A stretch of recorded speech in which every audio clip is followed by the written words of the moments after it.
tudasanzwe. Reba hano. Reba hano nyawe.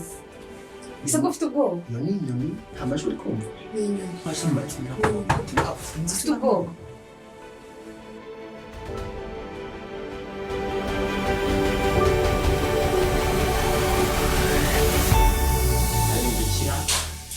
Chérie? Pourquoi? Chérie, vitesse. C'est byagenze ariko ko waryamye noneho wafunze. Yego kumva.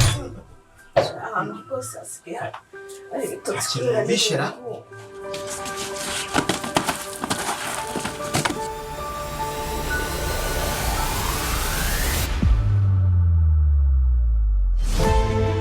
Gel lan tutun.